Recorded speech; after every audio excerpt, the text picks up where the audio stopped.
Assalamualaikum. Ya, Waalaikumsalam. Ya, Nanda ada apa? sehat nanti. Baik. Aduh, ada perlu nih.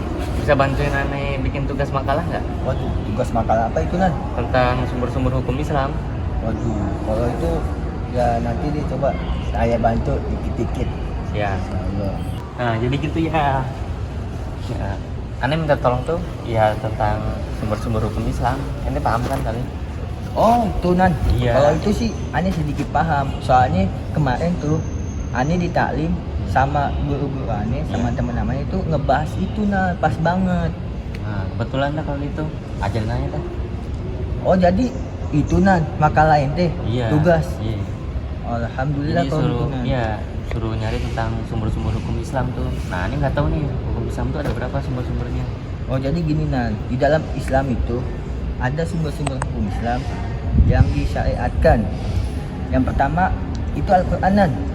Nah, yang kedua ini hadis atau sunnah. Nah, ini nih yang ketiga ada ijma'nya para ulama. Yang keempat ada kias. Oh.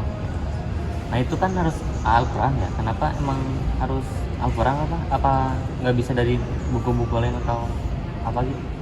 Oh, jadi gini Nan, karena Al-Qur'an itu kitab suci utama dalam Islam dan menjadi sumber utama hukum Islam Nan. Kenapa Al-Qur'an itu diwajibkan ini yang pertama itu Nan? Oh, itu sebabnya makanya harus Iya. ngambil dari sumber Al-Quran. Iya, pertama, karena kan? Al-Qur'an itu kitab sucinya semua para umat Islam. Oh, gitu. Terus yang kedua kan itu tadi ada sunnah katanya ya? Iya, hadis Atau ya. hadis ya kan? Heeh.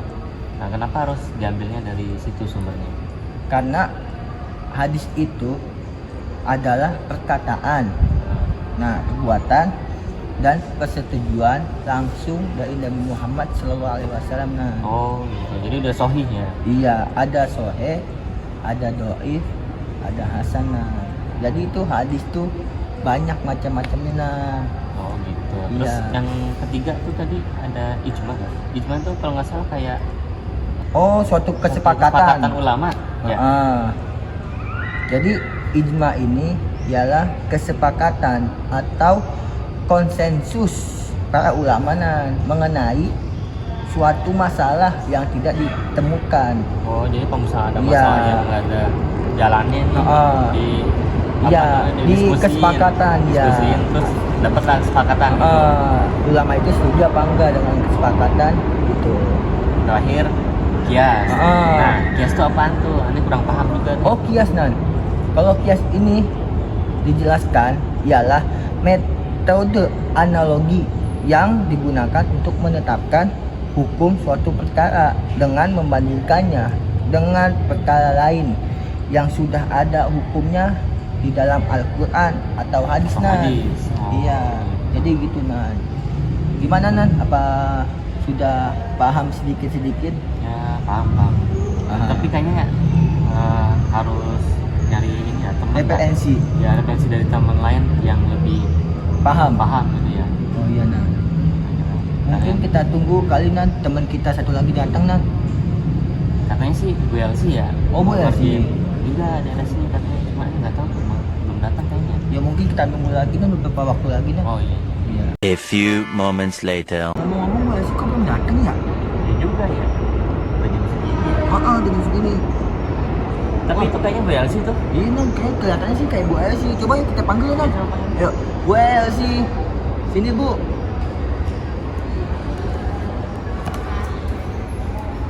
Assalamualaikum. Ngapain di sini? Hah? Nah, Di diskusi Bu. iya Bu, diskusi. Diskusi apa? Nah ini kebetulan kan si Nanda dia dapat tugas Iya. nih. Iya. Dapat tugas kuliah Hmm. tentang materinya sumber-sumber hukum Islam Bu. Gitu. Iya, di sini dari tadi kan kita berdua ngobrol ini Bu.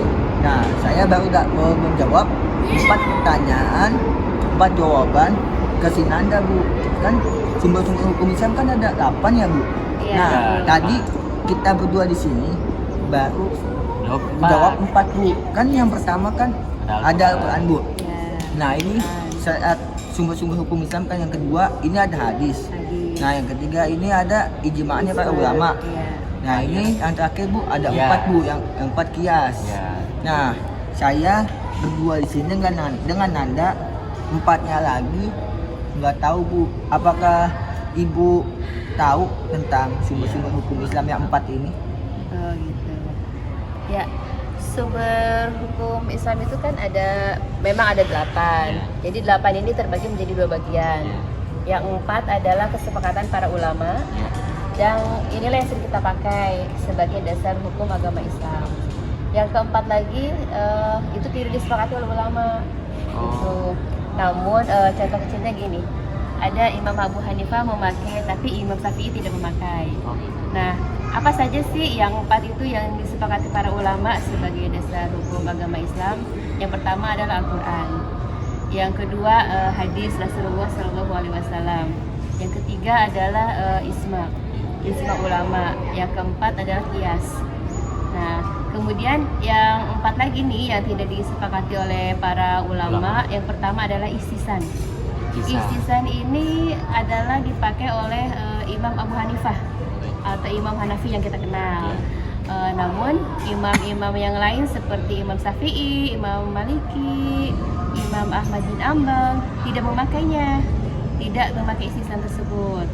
Terus kemudian yang kedua yang tidak disepakati oleh para ulama itu yaitu maslahah mursyalah. Nah ini diikuti dan diyakini oleh Imam Maliki. Imam Maliki. Ya, Imam Maliki. Nah kemudian yang ketiga itu adalah istisab. Nah istisab ini diyakini dan dipakai fatwanya itu oleh Imam Syafi'i. Beliau mengeluarkan istisab ini. Yang terakhir itu Sadu Jiro'ah. Ya, Sadi Jirah ini dipakai oleh Imam Ahmad bin Hambal gitu. Nah, seperti yang tadi saya utarakan nih ya, ketika istisan dipakai oleh Imam Abu Hanifah, maka imam-imam yang lain tidak memakainya. Oh gitu. Jadi gitu. Terus kemudian maslahah mursyalah, ketika dipakai dan diyakini oleh Imam Maliki, maka imam yang lainnya tidak memakai gitu. Terus yang ketiga istisab dipakai oleh Imam Syafi'i. Yang lain tidak memakainya juga. Pokoknya jadi kita ini lebih baik membahas yang keempat itu. Al-Quran, hadis, ijma dan qiyas. Jadi gitu Nanda. Jadi kamu tahu nggak Al-Quran apa? Al-Quran Bu? Iya. Ya ini Al-Quran ini adalah kitab sucinya para seluruh umat Islam, kaum muslimin yang ada di seluruh dunia Bu. Jadi mengapa Al-Quran ini jadi syarat yang paling pertama dalam tentang sumber-sumber hukum Islam Bu? Ya, kalau menurut Anda gimana? Ya kan Al-Quran itu kitabullah, kalamullah. Dan satu lagi mujizat. Oh iya benar. Ada mujizat ini di dalam Al-Quran, ada yang kalamullah yang tidak mujizat, yaitu seperti hadis qudsi. Jadi seseorang tidak bisa menghafalkan Al-Quran, tetapi hadis qudsi seorang bisa menghafalkannya karena sesuai dengan perintah Allah itu akan menjaga Al-Quran. Dan kedua hadis. Hadis apa coba Nanda bisa nggak? Hadis itu Hadis kayak perkataan atau perbuatan dari Nabi. Nah, itu. Jadi mau apa nih Nanda, mau bahas yang keempat ini semua hukum Islamnya atau kita mau bahas semua ke-8-8-nya di tugas? Ya. Oh, kalau misalkan lebih bagus ya Bu, bahas yang 8-8 itu. 8-8-nya. Jadi biar ada perbandingannya juga. Ya, tadi kan udah tahu Al-Quran itu apa, hadis itu apa, dan sekarang ijma. Ijma itu apa? Kalau menurut saya sih ijma itu adalah suatu kesepakatan para ulama. Jadi ketika ada nih permasalahan tentang suatu masalah, nah itu semua ulama akan berkumpul dalam satu ruangan. Nah di dalam satu ruangan itu para ulama nih semuanya itu masing-masing mempunyai pendapatnya masing-masing. Nah apabila dalam satu ruangan itu sudah sepakat dengan keputusan ulama ini, maka itulah disebut dengan ijma ulama atau Iya. kesepakatannya para Para ulama. ulama. Iya. Oh. Jadi gitu Nanda. Kalau misalnya Nanda ditanya nih besok di kampus, Iya. ya kepada saudara Nanda, apakah bisa menjelaskan tentang Ijma. ijma? Nah itu nanti Nanda bisa menjawab itu. Iya. Kalau misalkan kias, Kalau kias, coba kita tanya kepada Ibu Esi, mungkin beliau tahu tentang kias. yang lebih rincinya gitu, lebih Iya. jelas itu kias itu apa sih? Iya, kias itu kan menetapkan suatu buku perkara yang membandingkannya dengan perkara lain. Oh, ada perbandingannya. Ada perbandingannya gitu. Jadi semua kembali kepada Al-Quran. Jadi dia kias itu menetapkan hukum suatu perkara dengan perkara yang lain, tetapi tetap bersumber kepada Bersumber kepada Al-Quran.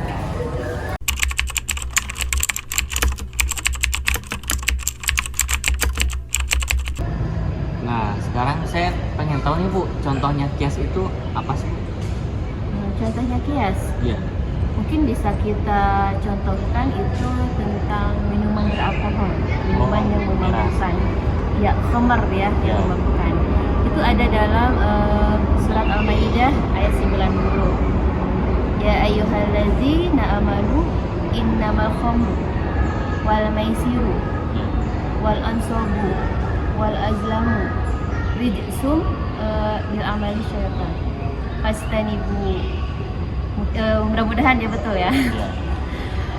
Jadi itu tentang minuman keras gitu kan. Kias ini saya mau nanya nih, di dalam surat Al-Maidah yang tadi 90 itu ada nggak sabu-sabu sama ganja? Ada nggak ada di dalam Al-Quran? Kalau menurut saya sih kayaknya nggak ada Bu tentang sabu sama ganja di dalam Nggak Al-Quran. ada Bu. ya? Iya Bu. Iya, itulah maka kias ini menganalogikan sifat inamal khamru itu kan sesungguhnya khamar itu merusak sifatnya memabukkan, merusak akal. Iya. Nah, ganja sama sabu-sabu mau merusak akal nggak? Oh, jelas. Iya, Iya, jelas makanya Bang, itu. Bang. Jadi disebut sabu dan ganja itu juga haram karena bisa merusak akal gitu. Ya. Jadi kiasnya itu Kiasnya. yaitu jadi Oh. perkara yang membandingkan perkara lain yang ada di dalam Al-Quran. Jadi yang di dalam Al-Quran itu adanya tentang yang dijelaskan kan khamar, Ya. alkohol itu kan tersebut. Nah, sedangkan kan yang tadi saya sebutkan kayak sabu, ganja atau apa sih ekstasi ya, teman-temannya yang lain itu kan sifatnya merusak akal dan dia juga bisa memabukkan kan. Sama gitu. seperti khamar. Maka itu disebut maka itu juga diharamkan gitu. Jadi itulah kiasnya. Oh, jadi Gitu. ganja dan selainnya itu dikiaskan seperti khamar. Khamar.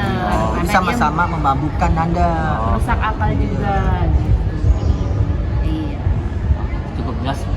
Ya, Oke. kalau gitu saya bisa lebih jelas lagi dalam mengerjakan Iya. tugas-tugas saya tentang sumber hukum Islam. Ya, apabila nanti dosennya nanya ke Nanda tentang kias, mungkin Nanda bisa jawab dari Ibu Elsie. Iya, tadi. Oke, oke. Iya, Siap. jangan sampai lupa ya. Ya, masih berarti ya. Oke, sama-sama. Mungkin mohon maaf ya kalau misalkan ada kesalahan, bisa Nanda cari referensi lain atau misalkan buka buku lagi gitu kan untuk memastikan tentang sumber-sumber hukum Islam yang tadi, yang 4 tadi yang utama yang harus kita pelajari. Karena kan memang Al-Quran itu kan yang pertama ya, semuanya sumber agama Islam sumbernya Al-Quran. Itu sih. Oh gitu Bu ya. Ya, cukup jelas Bu. Ya, masih Ya. ya. Ya, Nanda. Ya, sama-sama, Ya, makasih semoga ya. nilai kamu, tugas kamu bagus ya, Nanda. Ya, Ya. amin, amin. Oke, saya pamit ya. Ya, Ya, saya juga pamit ya, Nanda, soalnya ada tugas lagi. siap. Saya juga mau lanjut kuliah Pak. Oh, siap. Ya, masih ya. Iya. Terima kasih.